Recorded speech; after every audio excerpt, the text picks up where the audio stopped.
Hai, berjumpa lagi. Saya Habib Hafiz. Tahniah kerana anda telah mendaftar dan memilih SIM card Estel terbaik. So, pertama sekali anda perlu install Estel apps daripada Play Store. Okey. Kemudian anda buka app tersebut.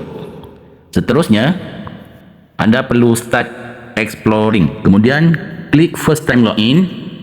Masukkan nombor telefon Estel anda. Seterusnya klik send OTP. Setelah anda menerima 6 digit nombor OTP, masukkan ke dalam ruang yang disediakan. Klik button verify and set PIN.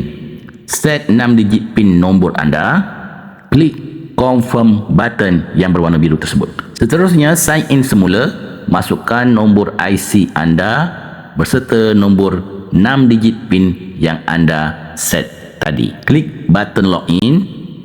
So, tahniah anda telah berjaya login untuk pertama kali. Seterusnya, anda perlu melakukan top up. Bagaimanakah caranya? So, anda klik reload dan masukkan angka nilai top up yang anda perlukan. Klik button next. Pilih jenis pembayaran.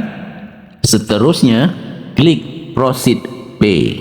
Apabila pembelian anda telah masuk ke dalam airtime balance, anda perlu klik plan details untuk pembelian package anda tadi. Contohnya, anda telah membeli package EZ35 dan anda teruskan dengan klik buy now button. Kemudian anda klik subscribe now.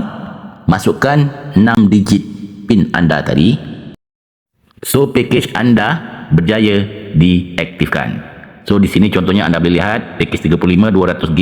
Anda boleh buat semakan untuk panggilan, okey, untuk SMS, okey, dan anda perlu klik double arrow tersebut untuk melihat baki hotspot anda, ataupun klik details di bahagian airtime balance anda. Seterusnya, anda perlu isikan maklumat seperti alamat, okey, dan maklumat bank anda. Antara yang terpenting adalah anda perlu aktifkan wallet anda. Klik button kuning dan klik button activate.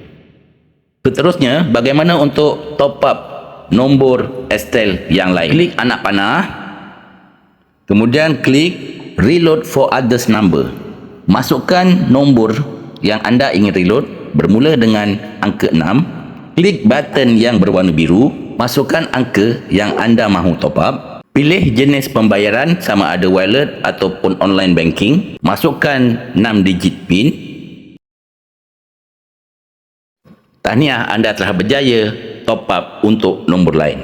Terima kasih kerana menonton video ini. Berjumpa anda di lain waktu.